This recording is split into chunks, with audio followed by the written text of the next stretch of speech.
name is Steve Baker. I'm the official city historian for the city of Monrovia. I came by my interest in local history by osmosis. I'm the fifth generation of my grandmother's family to live here.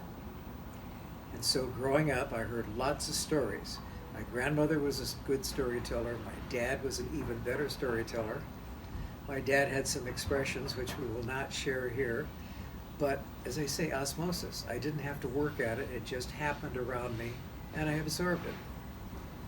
I first came to Monrovia in Christmas of 1941. I do not remember it. I was plopped on my paternal grandmother's lap with a Merry Christmas. I came to Monrovia to live for the first time in 1945. Yes, that's 75 years ago, and I loved every bit of it. And then I returned to Monrovia after being away for several years in 1967, and I've been a continuous resident since. I became interested in local history probably as a preteen or a teen. I can remember checking Charlie Davis's 1938 History of Monrovia and Duarte out of the Monrovia Public Library, reading it carefully, having a particular interest in the section that talked about Monrovia's early homes. I wasn't driving, so my poor, long-suffering dad took me around to the locations mentioned in Charlie Davis's book so I could see them firsthand. I didn't become active with the Historical Society until 1981, when I became a board member. This was after I had left the wonderful world of banking, decided there was more to life than debits and credits. I served on the board and have been on the board since 1981, so we're looking at 40 years, let's say, or close to it. And I have been serving as president for entirely too long. I became designated Monrovia's official historian in 1991 by a city council that was sadly misled as to my qualifications. Tell me where you live. I live at 512 South Ivy, formerly 202 East Lemon, formerly 321 South Heliotrope Avenue. The house was built in 1887 on speculation for John F. Brossart, who was a Los Angeles resident but was active in the development of Monrovia. He was the president of the First National Bank of Monrovia. I've never been able to determine for sure if he lived in the house. It was described as his house. That could mean he simply built it on speculation. My grandmother's grandfather came out from Michigan in 1888. He bought some lots in the winter of 1888. In the fall of 1888, he returned and bought the house I live in now. He deeded it, no, he sold it probably for a nominal sum to my great-grandmother, who in turn deeded it to my grandmother, who left it to her two sons, and I bought it from my dad after he had bought out his brother's half-interest. So it's now known as one of Monrovia's first houses, probably completed in September or thereabouts of 1887. I gave it three different addresses because it was built on South Heliotrope, first moved to East Lemon Avenue, and then finally rotated around to face out Ivy Avenue where it is today. Why was it moved? My great-great-grandfather died in 1900.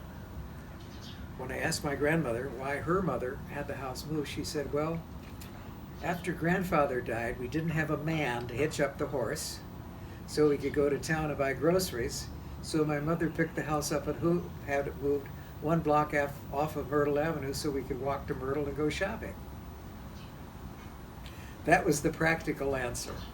The impractical answer would have been, put the house on the market, find another one to buy, pack up everything, and move to the new house. So she just picked up the house and moved it. And so, how did you end up with some collections? Well, I started on my own. And then Myron Hotchkiss and I started having long, long conversations. I learned early on that even if I didn't remember what Myron was talking about, I let on that I did because that eased the flow of the conversation, made it easier for Myron. No, I started collecting newspaper clippings and anything that somebody wasn't interested in that I could find. And then I ended up with Myrons Collection. I ended up being the custodian for Myrons Collection. And who is After- Myron? Myron was my predecessor as city historian. Myron was born in 1902 in a little cottage around the corner from where I live now on East Lemon Avenue that was built by his grandfather, Thomas Watson, who was an English stonemason. He brought his family to California from Illinois in 1886. They first were for a few months in Spadra, which was a community near Pomona. The only thing left is the Spadra Cemetery. And then later in 1886, they moved to the new community of Monrovia, where he bought a lot and built a little house for himself and his family. Myron retired from Southern California Edison in 1967. Yeah. At that point, he was the chief mechanical engineer for Edison. He was working on the preliminary plans for the San Onofre nuclear power plant. Myron needed something to do. There was no historical society at that time. There was the Friends of the Library. So Myron became involved with the Friends, and then he became a one-man historical committee for the Friends of the Library and started collecting things. He put out the word, if you have anything of historical interest, I would be happy to receive it and make it part of the Monrovia collection. In 1979, the Historical Society was formed, independent of the Friends, and received ownership of the Anderson House. And Myron died in 1989, 10 years later, at the age of 87. As he laughingly said, "In my will, I've left the contents of my house to the Historical Society, and now you're going to have to do something with it." So that was Myron. And as I say, we had long conversations, shared a lot of information. What I didn't know from osmosis, I gained from my conversations with Myron. Great memory, great source of anecdotal stories, and, he had a sense of humor, but he was also kind of adamant about local history. The other day, I had an email from someone indicating that there was going to be a change made in the founders of Monrovia. And I thought to myself, and the reason given was, well, we don't have enough information on him. We're just going to drop him from our collection of founders. And I thought, Myron, what would Myron say? Myron would say, yeah, Johnny-come-latelys, you don't know what you're doing. Because that was his response to a couple circumstances. One being the pedigree of a local Monrovia house. Shall I tell that story? Absolutely. Okay. Well, there is a house in Monrovia that the owners of some years ago decided had been built by a Studebaker. Now, the land had probably been owned by a Studebaker, but from my research in the deeds, the ownership changed by the time the house was actually constructed. However, the Centennial Committee, getting ready to celebrate Monrovia's 100th anniversary, prevailed upon the owner of the house to host an event. She very graciously consented, said, yes, you can have your event. So the invitations went out. Myron got the invitation to attend the event at the, quote, Studebaker house, unquote. And he wrote back, and he said, I would be delighted to attend your event, but unfortunately the venue was torn down in 1940. So Betty Sanford, who was the chair of the Centennial Committee, had the task of writing a response to Myron, and she graciously danced around the issue and provided a very nice response to Myron. But his comment was, these Johnny-come-latelys, and the implication was they want to rewrite local history when they don't know anything about it. So you have inherited Myrons Collection. You've been the guardian. I've been the custodian. I never really considered it mine, and anything I collected on my own, I really tried to very carefully keep separate from Myron, so that I didn't add to or detract from the nucleus of Myrons Collection. And Myron, talk about what's in Myrons Collections. All right, well, Myron, for one, there was a photographic collection that at one point belonged to C. Taylor Rediker, who was a very early Monrovian, very active in the business community. He was the unofficial historian of Monrovia until his death in 1938, about 1938. I don't know where the collection was between his death and Myron's acquiring it, but at some point it was given to Myron. I think probably after the request went out to the community for historical information. So there was that photographic collection. And Myron was a great camera buff. As anyone who has scanned thousands of negatives can attest, he took pictures of just about anything and at just about any time of day. Thousands of negatives. He picked historic Monrovia homes, points of interest, anything, railroads, because that was an interest of his. So he had the original picture collection from C. Taylor Reniker. He had pictures he took. He had lots of original research. He transcribed the early newspapers. He invested in an early microfilm reader, which I have tucked away in my garage, by the way, and spent hours laboriously transcribing the early newspaper accounts. Now, Myron did not do it in its entirety. He just went through and picked excerpts that he thought were of greatest interest, because to transcribe the whole thing would have been impossible. So he cherry-picked what he thought would be of interest to local historians, typed it up, and then bound it in several volumes, 2 volumes of transcripts. He also transcribed the early city directories that came into his possession. They were on fragile paper. He had a large print typewriter, so they were easier to read. He transcribed those. He collected articles on local railroads. So if you wondered what railroad came to Monrovia and what year, what its function was, what ultimately happened to it, you could consult what Myron had put together. What did I miss? Didn't he write some short He did. write-ups of Yeah, history? on behalf of the Historical Society, he compiled 2 volumes entitled Monrovia's Early Houses. The first one was roughly 1887 to, let's say, shortly after 1900, and the second one carried it forward. The first one focused on the Victorians in Monrovia and the shingle-style houses, and the second one basically focused on craftsmen and some of the period revivals from the 1920s. Monrovia's heritage? Monrovia's heritage, yes. But Parts then of didn't he also furniture. write up about like the history of the first school, or the... He collected a history of the schools. I don't know if he transcribed it, but he did take excerpts from it. There was a student at Monrovia High School, actually then it was Monrovia Arcadia Duarte High School, who wrote as a project a history of Monrovia schools. Myron had a copy of that in his possession. And then what about the boxes that he made? The wooden boxes? He had a nice shop in his garage. He enjoyed making things. So he made beautifully crafted wooden boxes into which he put his negatives and anything else he found that was easy to put in a small, confined space where it was safe. He also used cardboard boxes for the larger pictures, but the smaller items are in wooden boxes.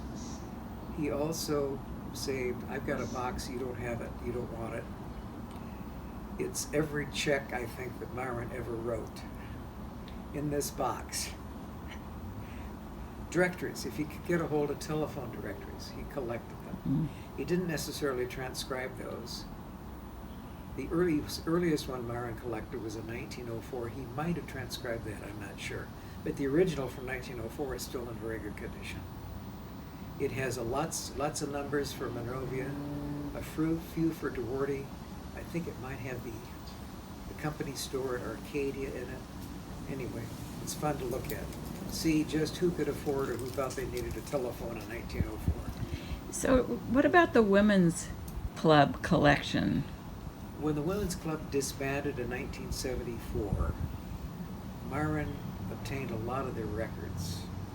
Early minute books. What else? So those didn't go to pictures. C.T. Reniker? No, because he died years before. The pictures, the president's pictures, I think Myron collected. As I say, minute books, treasurer's reports, yearbooks. Pictures, the Women's Club had their own historic photo collection, and I believe that went to Myron as well. So, what's it been like for you since you became city historian? What do you do as city historian? What have you done as city I historian? sit there and look wise. How's that working for you? Well, if that's fine. Myron used to laugh and say, we'd be talking, and Myron would say, well, we can say it was so because, after all, who's gonna contest it, or who's gonna know any better? But no, Myron was accurate. He didn't just make up stories. He tried to be accurate. I try to be accurate. If I don't know, I try to say, I don't know, or I'll find out. But it's answering questions. Jim Wigton is famously great for forwarding stuff to me that he gets as president of the Historic Preservation Group. Most of the time I can come up with an answer. Sometimes it takes a little research, but I can usually find an answer for somebody. So give us an example or some examples of questions that people ask you. Somebody just asked you one the other day about decoration on their the fairly recent owners of a house on North Canyon wanted to know. The house is classical revival in style, and there are two front-facing gables, one over the front porch and one over the dormer window. The gable over the front porch has some really interesting symbolism. The new owner, wanted to know, well, what can you tell me about that symbolism? And she mentioned she tried to find something on the builder of the house, the original owner of the house. Apparently she hadn't found a whole lot. But I looked up, I remember the symbolism. The first time I was in the house, it was probably about 1950. I don't know that I remember that symbolism then, because the house was painted kind of a nondescript color, and there was nothing to highlight that ornamentation. Later on, when other owners had the house, they applied, I think, some color to highlight there. Anyway, it's a book, a large book with an embossed cover, an old-fashioned oil-burning lamp, a quill pen, and a background of olive branches. She wanted to know something about it. So I looked up the symbolism. The olive branch is an ancient symbol of prosperity or achievement. And the lamp is the lamp, the lamp of learning, symbolizing study, scholarship, learning, achievement. And the quill pen is a symbol of all writers and writing excellence. And the book might be a Bible. With the embossed cover, it looks like it might be. So I wrote all these things up and sent them to her, and also said that Chester Dorland, the first owner of the house, was not only a congregational minister, but also a lawyer. And I said maybe he picked those things because they represented some of his achievements academically and in his chosen professions. So one of the things that you do often is answer people's questions about the homes they live in. As much as I can. And what other questions do people have, or what else do you do? They want to know a little bit about the house itself and its history. Sometimes they want to know a little bit about the owners who've lived there over time, either those who built it or those who are longtime residents. And I use the city directories. I use my subscription to Ancestry.com to try to come up with information that will make their house a little more interesting to them in terms of personalities and history. So do you like being city historian? You know, the best part about it is the salary. It's just fabulous. What is the salary? A goose egg. Like I should have on my head. So, who's our next city historian? Oh, I've got a nominee in mind. I'm not going to mention this person's name. But, yep, there are a couple Do you of people. think it's important that a city has a city historian? Absolutely. Even in these days where people get information from so many places? Right, but some of it is information that might not be recorded elsewhere. I'm thinking of the anecdotal information or the stories that have been passed down. They may have been written, but they might not be readily accessible. It might take a city historian with the knowledge of where that material is and what it is to answer a question. Whereas if you went to the library, yes, they have access to the Legacy Project. They might not have that legacy to the other things. People may not have thought This is important to archive. It should be part of the legacy project. It may be out there, but not yet a part of the project, and yet it could be of interest to somebody. So this is the introduction to a collection of you talking about things, because that's the perspective you're adding. You're adding those stories. So Right. so this was an introduction about who you are and how you came to be city historian. And then we will do a collection of other stories from you about aspects of Monrovia's history. Right. That may not be written down. Or they're more fun to hear from. Or they're more fun to tell about in person. Yeah. Because they get better with the telling. Yeah. Very good.